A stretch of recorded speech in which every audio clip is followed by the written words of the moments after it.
we remain steadfast in our commitment in delivering local news that matters, stories that inspire, enriching the lives of Filipinos in the Philippines and across the globe. This is your GMA Regional TV. Buong puso para sa Pilipino. Ini ang GMA Regional TV Balitang Bicolandia.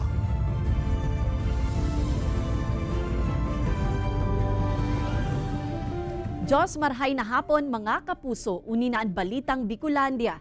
Hatod niyan pinakadarakula asin pinakabagong mga bareta sa Kabikolan. Kami ang tropa nin katotohanan, mahatod din mga baretang mayong pigkikilingan, mayo nin pigpoprotehiran. Live halidigdi sa GMA Complex sa Naga City, ako po si Kate Dolovieres.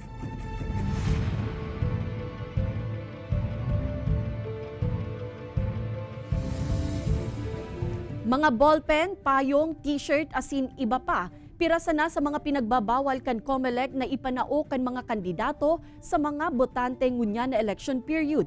Social media kaibanan man sa mga tututukan kan komisyon, tanganing day magamit sa amay na pangangampanya kan mga kandidato. Uyan report ni Chris Novello. Kasabay kan nagpapadagos na election period, nagpaluwas ang Commission on Elections o COMELEC. Ninlistahan kan mga bagay na pigpapangalat na ipanao sa mga botante.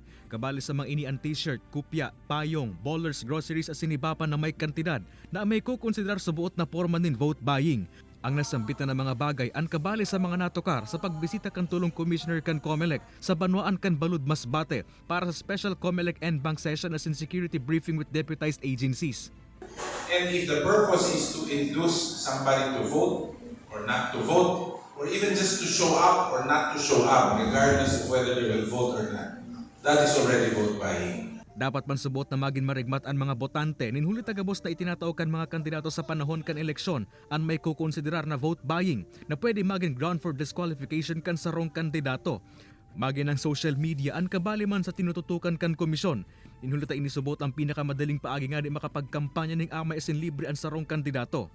Kasabay kay iniining kami narman kan COMELEC ang media asin publiko na ipabot sa sainda ang anumang illegal na aktibidad kan mga kandidato, mantanday pa nagpupuon ng campaign period para tulos na maaksyonan.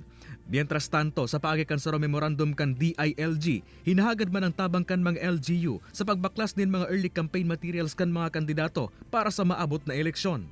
May instruction man po ang sa toyong alkalde na itong mga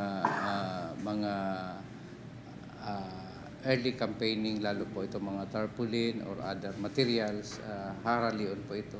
Kaibanan si Carlo Abonita, Chris Novello, Balitang Bicolandia. Exemption sa pagdistribuir kan LTFRB nin fuel subsidy sa taho kan election ban, pigtugutan na kan Commission on Elections. Distribution kan fuel subsidy card sa Bicol Region, nagpuuna liwat. Uyan report ni Jessica Kalinog. Sa pagpuon kan election period, ang pagpaluwas nin pondo kan gobyerno para mientras man napigpundo katakod kan election ban. Kaya magin ang distribusyon kan one-time fuel subsidy para sa mga operator kan pampublikong lunadan sa nasyon na prakasarman. Alagad kasuod ma Setyembre 20 kan aprubahan na kan Commission on Elections ang ipigpetisyon kan DOTR asin LTFRB na exemption sa election ban. Since nagkaroon na po ng official announcement ang Central Office, kami po dito sa Region 5, LTFRB Region 5, tuloy-tuloy na po ulit yung ating distribution. As of today, I already gave instructions na yung pong ating Naga Extension Office and ang Legazpi Regional Office open na po for mga makiklaim ng kanilang mga fuel subsidy card. Sa bilog na Bicol Region, 4,776 na rehistradong operators ang benepisyaryo kan programa. Sa mga ini, nasa 1,703 pa, anday nakakaklaim kan sa indang fuel subsidy card. An iba sa mga ini inabot na kan election ban kaya da itulos na kua. Mantang an iba, sigun ki Director Austria, nagka-problema sa documentary requirements as hindi updated ang contact number. Ang 47 anyos na driver-operator na si Dante Briones kan Iriga City, enot nang nakaresibik kan fuel subsidy kan nakaaging taon. Dakulang tabang daanghani ang naresibing ayuda sa tahaw kan pagkamahal na presyo kan krudo. Alagad an sa iyang pangapodan, matugutan pa man lugod sinda na makakualiwat kaini. Dapat matawan ulit. Lugi sego, lugi ang pagpasada, maluyan ang pasayro mi. Kamal ka krudo, lalo na yan. Sigun pakidante kung maibaba kutaan presyo kan mga produktong petrolyo, day maninda kakaipuhanon ang ayuda hali sa gobyerno. Kaya naglalaom siya pati na ang iba pang driver-operators sa rehiyon na matawa na ining atensyon kan mga nanunungdan. Kaibanan si Gerald Gandia, Jessica Kalinog, Balitang Bicolandia. Singil sa kuryente kan Kasureko 2 ngunya na Setyembre mas nagbaba pa. Hababang singil sa kuryente sa masangling bulan, nahihiling naman kan kooperatiba.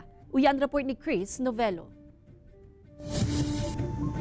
Mas nagbaba pa ang taripa sa kuryente kan Kasureko 2 ngunya na bulan na Setyembre para sa residential, low voltage as in high voltage consumers.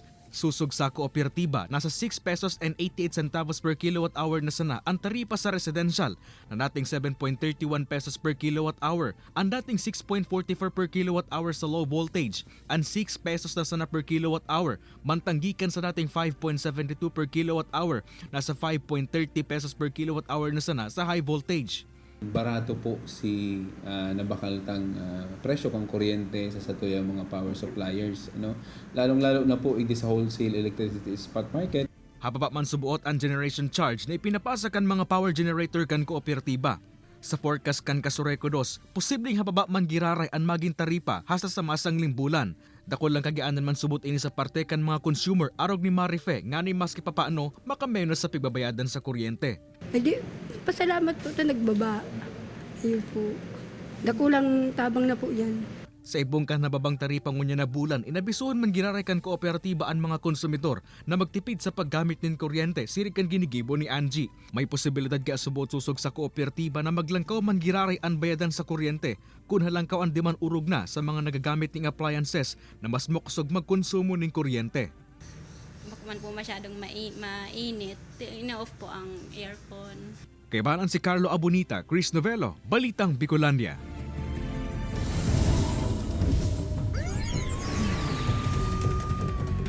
Irido ang sarong rider asin back rider kay ni makalis na makabangga ang piglulunadang motorsiklo sa sarong SUV pag-abot sa National Highway kan Barangay Balagbag, Milaor, Camarines Sur. Sa investigasyon kan mga otoridad, gikan sa minalabak ang SUV asin pasiring kuta na sa Camarines Norte kan makabudal digdi ang motorsiklo na pasiring naman sa direksyon kan syudad ni Naga. Marika subuot ang padalagan kan rider asin pinirit pang mag-abante, dawa pasiko na ang SUV. Sa kusog kan impact, buminaliktad ang motorsiklo asin nagsapo nin lugad sa lawas ang rider asin back rider kay ni natulos man na idinalagan sa ospital. Bukas man subuot ang duwang lado para sa areglo. As drivers, maging responsable kita. Bakulang sa safety ta. Pero sa safety man kan ibang drivers, nagmamaneho, may sasakyan, and even pedestrians. Yung mga naglalakaw lang, naglalakad lang sa gilid. Gabos man kita may buhay na pinoproteksyonan. Enkwentro kan pigtutubudang makawalang grupo asin puwersa kan gobyerno liwat na nairehistro sa probinsya nin Masbate. Insurhensya sa Bicol Region mas kontrolado na ngunyan sigun sa 9th Infantry Division kan Philippine Army. Uyan report ni Jessica Kalinog. Manibaybang armas sa iba pang kagamitan kan pigtutubudang makawalang grupo ang narecover kan tropa kan 2nd Infantry Battalion kan Philippine Army. Ini makalihis ang haros 10 minutong reribayanin putok nin Badil sa nangyaring engkwentro sa boundary kan Barangay Villahermosa asin Barangay Kalapayan, Kawayan, Masbate. Kinonfirm ng tropa natin na yung sumbong ng nagmamalasakit na civilian dahil ayaw na nga nilang maulit yung nangyari nitong nakaraang March kung saan nagpasabog ng sunod-sunod yung mga NPA doon. During the confirmation, nagkaroon ng palitan nga ng putok. Tulos man na nagpulasan ang nakaengkwentrong grupo asin padagos pang pigaaram kung igwanin nadan niyaran sa mga ini. Sa barangay na Inday, Placer, Masbate, sarong M653 rifle asin kalibre 38 badil man ang narecover, kaibanan ng iba pang mga kagamitan sa nangyaring engkwentro sa lugar. Duwang miyembro kan pigtutubudang makawalang grupo ang binawian nin buhay, mantang saroan na pasakamot kan mga otoridad sa insidente. Sa datos kan 9th Infantry Division kan Philippine Army, ngunya na 2023, nasa 53 na mga engkwentro na ang nangyari sa man iba-ibang lugar sa Bicol Region. Padagos man ang mga espuerso kan organisasyon nganing matungkusan ang insurhensya sa rehiyon. Nasangunyan, sigun ki Major Roldan, mas dikit na ang sa indang pigkukomprontang grupo, asin kadaklan sa mga ini, splinter groups o saradit na grupo na sana. At bunga po yan ng tuloy-tuloy na operation natin at sa kakahabol natin ng kakahabol sa kalaban ay napupunta sila doon sa mga lugar na hindi nila masyadong kontrolado. Kaya sila nai-report ng mga residente at nai-encounter po natin. Kaibanan si Gerald Gandia, Jessica Kalinog, Balitang Bicolandia.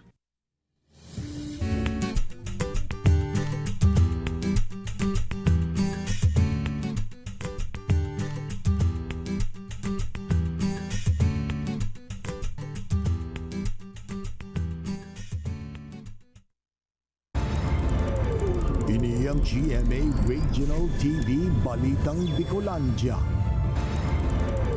Ini ang GMA Regional TV Balitang Bicolandia.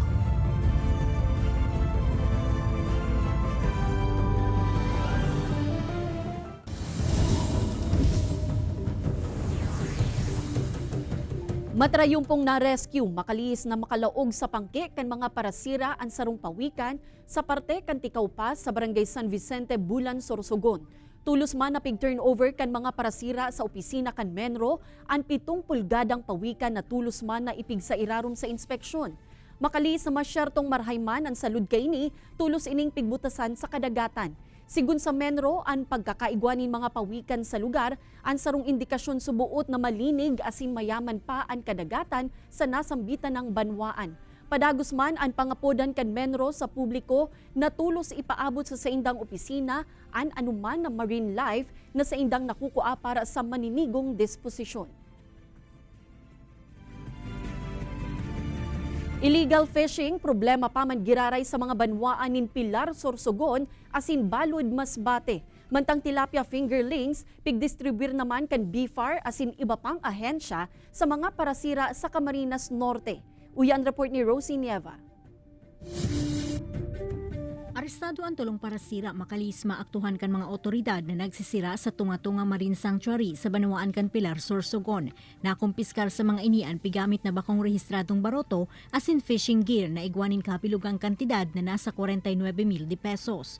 Sangunya nasa kustodiya na kan mga otoridad ang nasambitan ng mga parasira para sa maninigong disposisyon. Hasta sangunyan, isyu pa man giraray sa Banwaan kan Balud, Masbate ang iligal na pagsisira sa kadagatang sakop kan lugar. Sa ibong kaya kan mahigot na operasyon kan mga otoridad, igwa pa man giraray nin mga nakakalusot na imbwelto sa illegal fishing. Katakod kay inipigsyerto kan LGU asin PNP nagigibuhon nin daan gabos nganing masolusyonan ang problema kasabay ang apela sa tabang ka national agencies nganing maprotehiran ang kadagatan kan Masbate. Hindi po namin pinapabayaan yung trabaho namin bilang law enforcers na para makatulong sa pagsugpo ng illegal fishing. Nagdistribute ng mga tilapia fingerlings sa mga parasira ang BFAR as in Office of the Provincial Agriculture kasabay kan Fish Conservation Week sa Camarines Norte.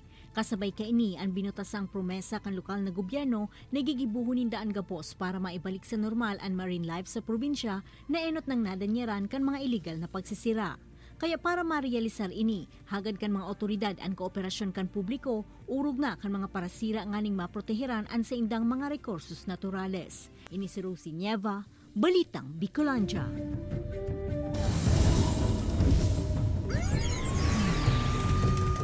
Anom na persona lugadan asin nairido sa magkakasuhay na aksidente sa Tinampo sa probinsya nin Camarines Sur. Si Jessica Kalinog nakatutok. Lugadan ang tulong persona makalis makabanggaan piglulunadan kan mga ining motorsiklo sa kasabatan na elf truck. Ang insidente nangyari pasado alas 11 nin udto kan Setyembre 19 sa porsyon kan Barangay San Antonio, Milaor, Camarines Sur. Sa inisyal na investigasyon kan pulisa, pag-abot sa pakurbadang parte kan Tinampo, naalanganin subuot asin nakakan kan motorsiklo ang linyang pigbabagtas kan truck, kaya nangyari ang head-on collision. So base po sa kayang kang investigador so may garo pag-uurulay sinda po. So sa aram ko po, minor man lang naging kuyaninda, tama. So ini po kayong driver kang motorsiklo, so base sa pag-imbestigaman, may po siya ng driver's license and may isang mga dokumento o RCR. Pwede po siyang matikitan. Antes pa man ini duwang magkasunod na aksidente sa kalabaan kan Maharlika Highway ang nairehistro kan hepatura. Sa laog din sarong aldaw, duwang aksidente man sa tinampo ang nairehistro sa magkasuway na barangay sa Siruma, Camarines Sur. An insidente sa barangay Nalayahan, self-accident kung sa inlugadan ang tulong lunad kan motorsiklo. Antes ini, duwang motorsiklo man ang nagkabanggaan sa porsyon kan barangay La Purisima. Parehong irido ang driver kan imbueltong mga motorsiklo. Sigun sa BFP Siruma, accident-prone area na pigkukonsiderar ang pinangyarihan kan magkasuway na aksidente. May pa-korbada po kayo duman sa duwang barangay. Mag-ingat sa pagdadrive sa ngayon pong maibitira ng arog kaning mga insidente. May okasyon man o mayo, permi subuot na dakol ang mga lunadang nagbabiyahe sa kalabaan kan National Highway magin sa mga provincial road. Kaya nganing malikayan ang mga aksidente. Importante ang pagiging responsable kan lambang motorista. Kaibanan si Gerald Gandia, Jessica Kalinog, Balitang Bicolandia. Dugang na mga kahaputan sa eksaminasyon na itinatao kan LTO sa mga makua asin ma-renew nin lisensya, pinag-aadalang madugangan.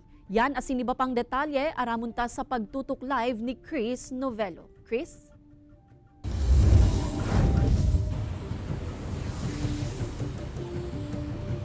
Kate, ninhuli kan mga insidenteng kinakaimbweltohan kan mga motorista nakipagkonsulta na ang LTO sa PNP Highway Patrol Group para sa posibilidad na pagdagdag nin mga kahaputan sa eksaminasyong pigtatao sa mga motoristang makua o ma-renew kan sa indang mga driver's license. Pinagkukonsiderar ngunyan kan Land Transportation Office o LTO na magdagdag din mga kahaputan sa laog kan eksaminasyon kan mga makua asin ma-renew ning lisensya. Inininhuli sa mga insidenteng kinakaimbweltohan kan mga motorista, siring kan aksidente sa tinampo asin road rage.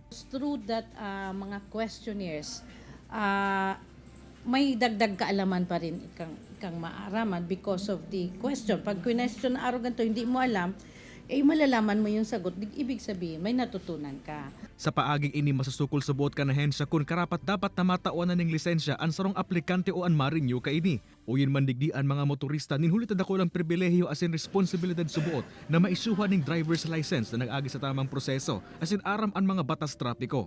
Is makakatabang din po para po yung dagdag din pong information para po sa mga ating mga driver din po, ganyan po. And mas parang pong mas magiging responsable sila sa sa kalsada po.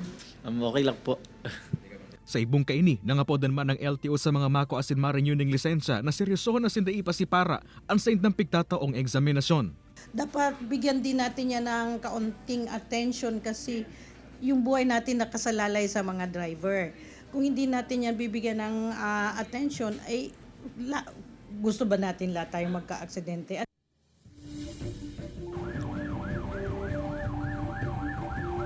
Kate, para subuot malikayan ang road rage na common sa ngunyan, ang tips kan mga otoridad dapat subuot na padanayon ang disiplina sa tinampo mantang nagmamaneho, sunodon ang mga batas trapiko asin Kate, sabi nga ni sa sarong kanta, dapat cool ka lang. Kate? Alright, Jos Mabalos, Chris.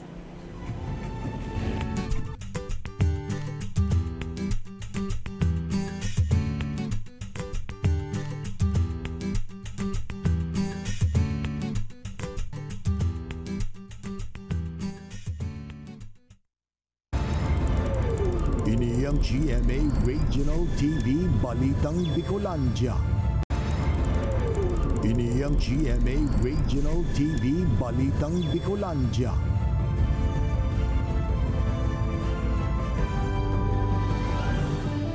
Tulong menor de edad kaipuhang mag-community service komo kapadusahan sa pagkaraw sa imahen kan Sarong Santo sa simbahan kan Bakakay Albay. Uyan report ni Rosie Nieva. Ang St. John Nepomucene Parish na ini sa Barangay Bonga, Bakakay Albay ang nagsisilbing sentro kan pagkakasararo asin pagtubod kan mga residente sa lugar. Alagad ipiglalaoman kan simbahan na maski ang imahen kan San Juan Nepomuceno anday makakasalbar sa karaw kan ibang mga individual. an matakaya kan imahen, pigbugta kanin upos nin sigarilyo kanasambitan ng mga persona. Day pa na kontento, nag-selfie pa ang tulong Jovenes as sinipigpost sa social media, rason para marikasindang nasusog kan mga otoridad. Tulos manining ipinaapod sa barangay kay banan ang sa indang mga magurang asin ang mismong parish priest kan simbahan. Pigmarhay kan mga otoridad na dain na isa publiko ang pagkakabistuhan kan mga menor de edad, alagad kun ang kapitan subuot ang masusunod. Mas mauot ka ini na i-turn over sa DSWD ang mga ini nganing matauan in leksyon. Inadvisean ko sa mga magurang na kung pwede tabi man na ansa indong mga aki pakireparo man, lalong-lalo na pagbangginan. Sa parte man kan simbahan, habo na kaining palabaon pa ang issue, alagad ko mo parte kan sanksyon kay puan subuot kan mga Jovenes na magserbi sa paagi kan community service sa simbahan asin obligadong magsimba kada Domingo. Nakakaisip pa na magkaraw, lalong-lalo na sa imahen kan simbahan, sa mga santo-santa, dahil po nito pag-ibufon iyan tayan sarong pagbasang-basang, kaya sacrilege. Huli sa nangyari, pigsyerto kan barangay na mas papahiguto nindaan sa indang seguridad nganing malikaya na ang mga siring na insidente. Ini si Rosie Nieva, Balitang Bicolanja.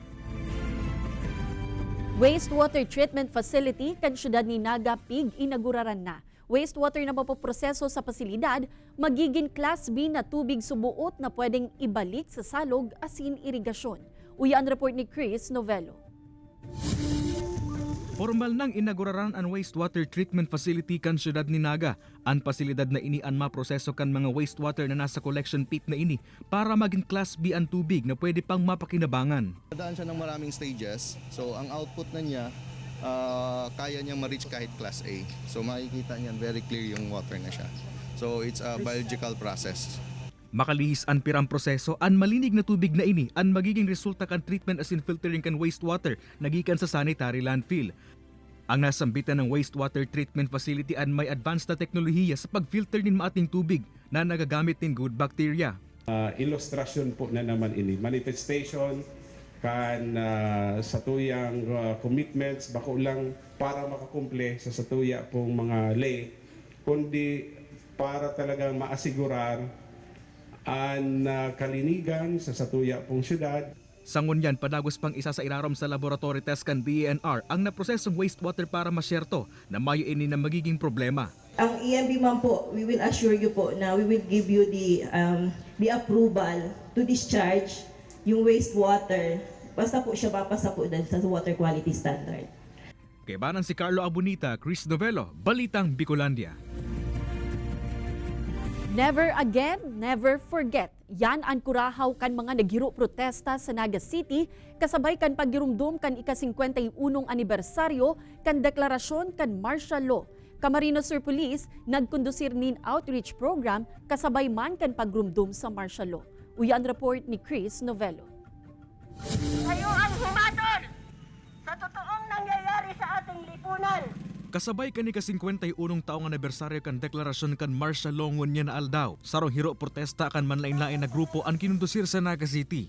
Kurahaw kan mga inian man iba-ibang agrangay sa gobyerno, siring kan pagpapahuro sa presyo kan mga barakalon, pagpapalangkaw sa sweldo kan mga obrero, asin pagbasura sa kontrobersyal na anti-terror law. Daiman nakadeclare ang martial law, pero nandyan pa rin yung tinatawag nating terror law dahil patuloy po na nakakaranas ng surveillance, mga harassment, kumbaga binabahay-bahay at mga forced surrendery ang ating mga leader, mga aktivistas. An NCPO man nagkondusin ng saway na police community relations activity kasabay kan aktibidad. Sa part po kan Philippine National Police, iginagalang ta po ang sendang pangapudan, ang sendang mga hinaing, ang sendang mga kagustuhan, lalong-lalo na itong gusto nilang ipaabot sa gobyerno. Ang Camarines Sur Police Provincial Office man sarong mini concert ang isinagibo sa Cimarrones Plaza sa Pili, Camarines Sur kasabay kan martial law anniversary. Nagkaigwaman ng outreach program an man iba-ibang hipatura, igwaning nanaon ng food packs sa sinbagas, mantang igwaman ng nagbisita sa mga kaharungan nga ni magtaong libreng blood pressure monitoring sa senior citizens as in feeding program sa mga estudyante.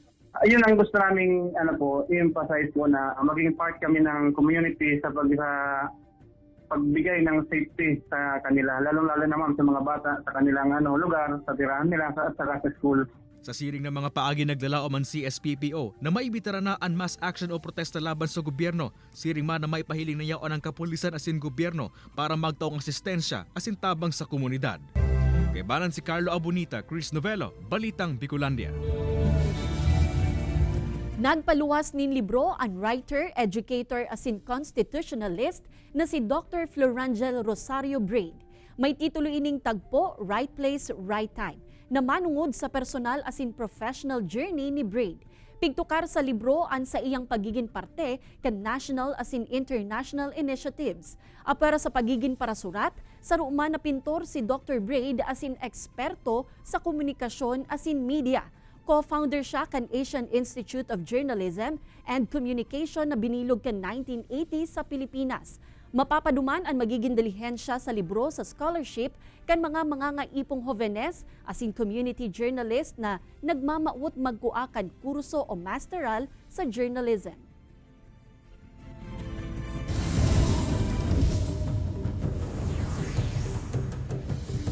Netizens pinusuan ang cute na bonding ninda David Licauco asin Baby Argus. Mantang dapat antabayanan sa maging sino ka man at siya nabanggi sa GMA Telebabad. Aramunta sa report ni Don Jimenez. Pinusuan ka netizens ang cute na interaction kan maging sino ka man cast David Licauco asin ni Baby Argus kan It's Showtime. Nakaguno pa ni nasa 2.3 million views ang sa indang dance cover sa TikTok, mantang nasa 1.4 million views man ang sa indang song cover.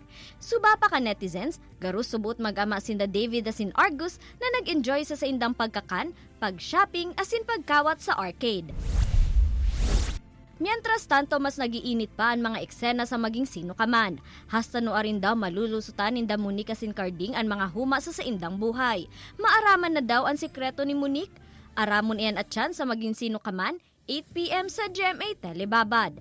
Ini si Don Jimenez, Balitang Bicolandia. Mga kapuso, 95 days na sana, Pasko na. Madadalan ang episode niya ini asin iba pang pinakahuring lokal na bareta sa official website kan GMA Regional TV, www.gmaregionaltv.com. Pwede man kamong magbisita sa samuyang official YouTube channel, GMA Regional TV asin i-click ang subscribe button para sa pinakamaiinit na bareta hali sa man-ibaybang rehiyon. Mabalos sa mga kapusong Bicolanong nagantabay, maging sa mga kapuso nyato abroad. Ninhulita sa GMA Regional TV Local News Matrix. Asin yan ang pinakadakula asin mainit na bareta sa Kabikolan. Ako si Kate Dalovieres, kami ang GMA Regional TV Balitang Bicolandia, bilog na puwersa para sa mas dakulang misyon asin mas mahiwas na pagsirbi sa nasyon.